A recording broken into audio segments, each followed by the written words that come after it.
Wir stellen Ihnen nicht vor, was wir alles erlebt haben, sonst haben Sie die Kaffeepause. Sie können es vergessen.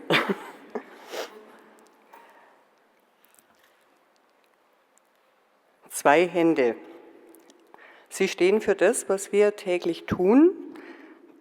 Eine geöffnete Hand für das Sammeln, für das Bergen, die behütende Hand für das Schützen und für das Sichern. Zwei Hände auf einer 185 Meter langen Fassade, 12,5 Meter hoch, und sie umgreifen ein 38 Meter tiefes Gebäude. So sieht unser neues Depot aus. Ein gemeinsamer Kulturspeicher von Diözese und Stadt Regensburg. In jedem Bauteil sind jeweils Archiv- und Museumssammlungen von beiden Seiten untergebracht, links städtisch, rechts kirchlich. Für die Fassadengestaltung wurde ein Künstlerwettbewerb ausgeschrieben, dem sich 14 Künstlerinnen und Künstler gestellt haben. Auch hier gab es eine gemeinsame Jury für diese durchaus herausfordernde Aufgabe, zum einen, was passiert innen im Depot, nach außen zu bringen und zum anderen das Ganze auf einer vom Lochblech verkleideten Fassade. Direkt an der Autobahn A3 Nürnberg-Passau entsteht das Depot im Stadtteil von Regensburg. Geplant vom Architekturbüro Zunner und vom Architekten Armin Keck. Begleitet hat uns bei dem ganzen Projekt von der Machbarkeitsstudie bis zur Ausstattung die Depotplanerin Marushi Yoshida. Die Gebäudegrundfläche beträgt 7.000 Quadratmeter. Geschossflächen ungefähr 16.700 Quadratmeter und der Bruttorauminhalt des gesamten Gebäudes sind 86.000 Kubikmeter. Davon entfallen ca. 60% auf die Stadt Regensburg und 40% auf uns, auf die Diözese. Die Investitionen belaufen sich im Gesamten auf rund 43 Millionen Euro. Derzeit bewegen wir uns trotz der baukonjunkturellen Lage der vergangenen Jahre, die uns das Leben nicht leichter gemacht hat, noch relativ im Kostenrahmen, der vorgegeben war. Und wir werden voraussichtlich das Projekt mit einer Kostensteigerung von 6,8% abschließen. Im Moment sind 95% der Aufträge vergeben. Gefördert wird das Projekt als besonderes Projekt, weil zwei Bauherren gemeinsam bauen. Vom Kulturfonds Bayern, von der Landesstelle natürlich für nichtstaatliche Museen in Bayern, die uns auf dem ganzen langen Weg auch begleiten, und der Bayerischen Landesstiftung. Der Platzbedarf des Depots ist so geplant, dass wir die nächsten 30 Jahre damit auskommen sollten, wobei wir von Seiten der Diözese ganz ehrlich nicht wissen, was auf uns zukommt. Kirchenumnutzungen, Sie kennen alle die aktuelle Situation. Wie lange das Depot dann tatsächlich reichen wird, wissen wir nicht. Die Fläche für einen möglichen Anbau wurde von vornherein mit geplant. Am 11. September 2019 fand der Spatenstich statt. Im ersten Jahr wurden dann 421 Bohrpfähle zur Gründung gesetzt. Ein Jahr später wurde Corona-konform der Grundstein gelegt und am 27. Oktober 2021, also wieder ein Jahr später, dann das Richtfest. Die Aussicht ist gut und sie tut gut. Das Projekt Neubau des Depots würden wir heute in Zeiten begrenzter kommunaler und kirchlicher Mittel dieses Vorhaben beginnen, wohl, wenn überhaupt, nur sehr viel schwieriger umzusetzen. Die Planung reicht bis 2014 zurück. Die Entscheidung für einen neuen Kultur- und Wissenschaftsstandort der Stadt und der Diözese wurde 2018 getroffen. Bei der Stadt war die Motivation die schiere Raumnot. Bei der Diözese war es das einzige Mal in meinem ganzen beruflichen Leben, wo ich über den Brandschutz glücklich war, eine definitive Ansage, dass das bisherige Depotgebäude nicht mehr weiter genutzt werden darf. Erfreut darüber, weil wir bei der Raumnot natürlich auch absolut mit dabei sind. Noch lagern unsere Sammlungen in einem historisch wertvollen, aber für ein Depot denkbar ungeeigneten Gebäude, dem Ökonomiegebäude des Damenstifts Obermünster, ein spätmittelalterliches Gebäude, das im Kern bis in die karolingische Zeit zurückgeht. Die Bilder kennen Sie alle. In den bisherigen Depotflächen ist jeder Quadratmeter intensiv genutzt. Und nun beginnt natürlich durch die Umzugsvorbereitung die notwendige Inventur, beziehungsweise sind wir natürlich seit Jahren dabei. Es ist eine Mammutaufgabe, die aber auch neue Möglichkeiten eröffnet, auch zum Entsammeln. Der Bau der Diözese gliedert sich in 3 Bereiche auf. Der Zentralbereich mit der Anlieferungszone, Quarantäne- und Dekontaminationsräumen, Restaurierungswerkstätten und den Büros für Mitarbeiter und Forschungsgäste. Nach Osten schließt sich ebenfalls zweigeschossig das Depot der Kunstsammlungen des Bistums an und dann das bischöfliche Zentralarchiv mit 3 Ebenen. Fertigstellung und Probebetrieb wird noch in diesem Jahr sein, im Herbst, im 3. Quartal. Und der Beginn des Umzugs ist für 2024 geplant. Das bedeutet für uns, dass wir im Moment dabei sind, rund 46.000 Objekte anzuschauen, zu sichern, zu verpacken, vom Heiligenbildchen bis zur Kirchenkanzel und von der Lichtmesskerze bis zur Lüpertz-Skulptur. Wie es auf städtischer Seite und technisch ausschaut, übergebe ich jetzt an Armin Keck.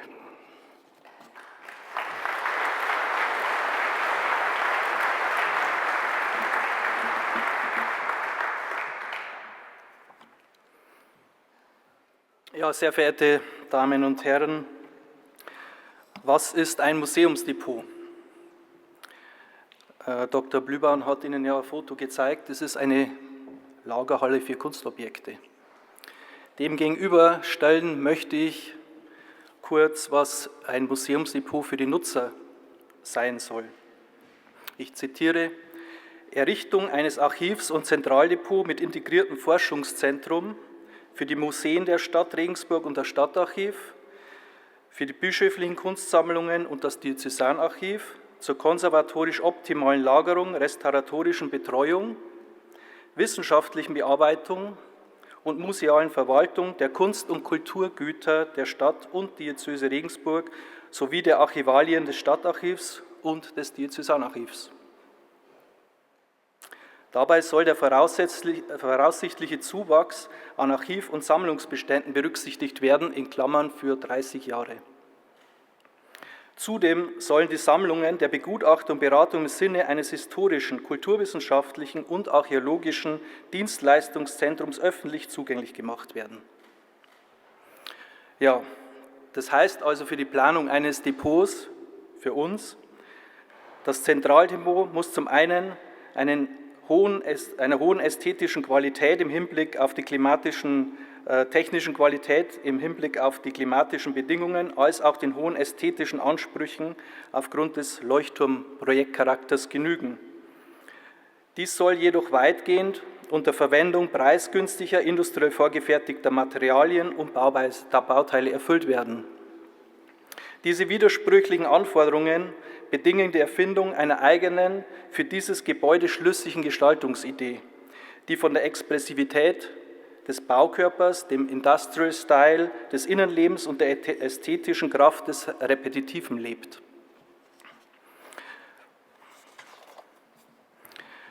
Bei der Projektsteuerung, die Frau Maria Baumann hat es schon angedeutet, gibt es die Besonderheit der 2 Bauherren, die ein Gebäude miteinander bauen. Deswegen der Vortrag aus 2x1. Aber diese 2 Auftraggeber haben jeweils 2 Nutzerämter, nämlich das Museum und das Archiv. Das heißt, wir haben also eigentlich 4 Bauherren. Und 4 Bauherren bei einem Projekt ist für jeden Architekten eine zunächst beängstigende Vorstellung. Aber in unserem Fall auch ein Glücksfall, denn das geballte Know-how von 4 Nutzergruppen mit ihrer Expertise als Museums- und Archivfachleuten ist für das Projekt ein Glücksfall. Ich werde jetzt aufgrund der knappen Zeit nicht auf die Konzeptionen, die vielfältig nötig sind, um so ein Projekt zu planen, eingehen. Ich möchte nur ein paar Schlaglichter werfen auf 3 Beispiele. Wir haben natürlich die Depotflächen und die Archivmagazine. Das ist die Hauptfläche von diesem Projekt. Und das Herzstück sind aber die zentralen Funktionsräume mit den Restaurierungswerkstätten. Soweit so normal. Auf Seiten der Stadt ist es allerdings so, dass beide Verwaltungen, sowohl des Stadtarchivs als auch der Museen, mit umziehen wollen. Und es gibt als Besonderheit einen öffentlichen Bereich mit Lesesaal, mit Vortragssaal, Foyer, Lounge und Catering-Küche unter der Ägide des Stadtarchivs Regensburg. Und das ist ein schöner Synergieeffekt bei diesem Projekt, da dieser sogenannte Öffentlichkeitsbereich für alle 4 Nutzergruppen zur Verfügung gestellt wird. Das zweite Beispiel betrifft die Dekontamination der Objekte. Das spielt ja eine wichtige Rolle, wie wir heute schon gehört haben.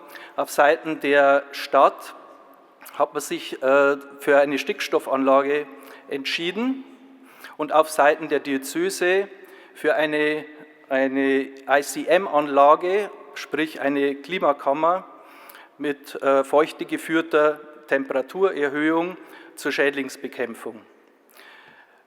Der Vorteil der zweiteren Anlage besteht darin, dass auch eine Schadstoffabreicherung dadurch möglich ist. Wir haben heute im Publikum die Frau Petra Bausch sitzen von den Museen der Diözese, die Spezialistin inzwischen auf diesem Gebiet geworden ist und die steht Ihnen sicherlich für Fragen im Laufe des Abends zur Verfügung gerne. Des Weiteren möchte ich noch herausgreifen die Fassadengestaltung. Die Frau Maria Baumann hat es ja schon erwähnt, das Büro Lutzenberger und Lutzenberger hat den Wettbewerb gewonnen. Uns war von Anfang an klar, dass wir für diesen Zentralgebäudekomplex Kunst am Bau kein Kunstwerk wollten, das irgendwie dabei steht, sondern es sollte integraler Bestandteil, in unserem Fall der Fassade werden. Und die Fassade besteht aus gefalteten Alublechen, perforiert, und das bot dem Künstler, der damit auch den Wettbewerb gewonnen hat, natürlich die einmalige Chance, über Tausende von Nieten, die genau in diesen bereits vorhandenen perforierten Fassadenelementen vorhanden waren, ein Kunstwerk, das den ganzen Gebäudekomplex umspannt, zu schaffen.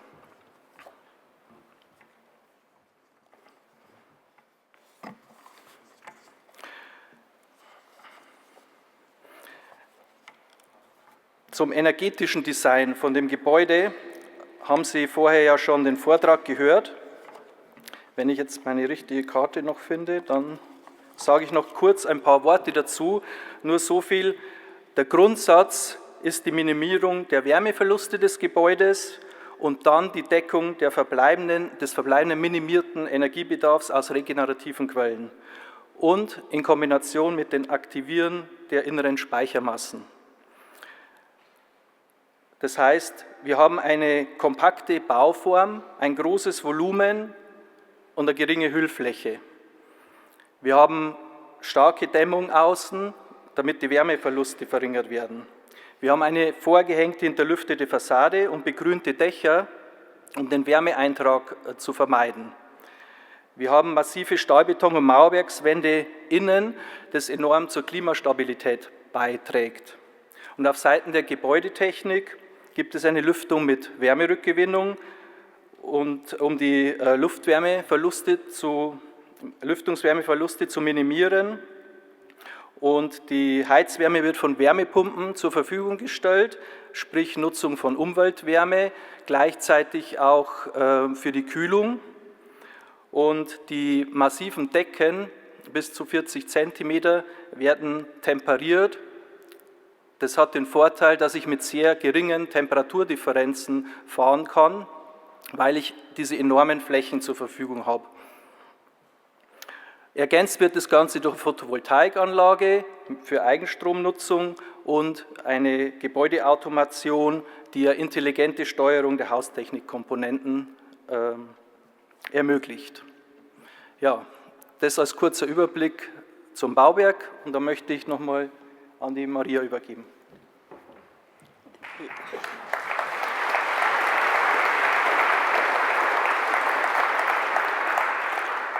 Ja, was macht jetzt das Leuchtturmprojekt eigentlich aus? Wir bauen miteinander, wir haben einen Architekten, wir haben einen Bauleiter auf der Baustelle.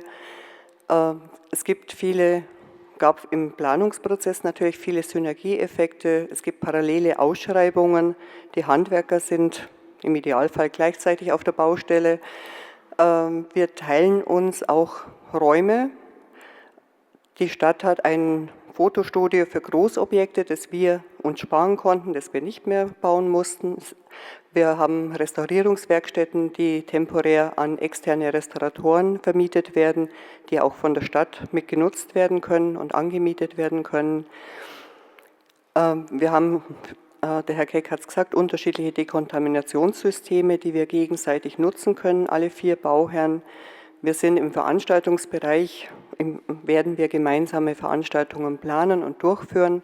Wenn Forscher ins Haus kommen, können die sich Objekte vorlegen lassen von allen 4 Institutionen, können also in einem Forschungsbereich alle 4 Einrichtungen nutzen.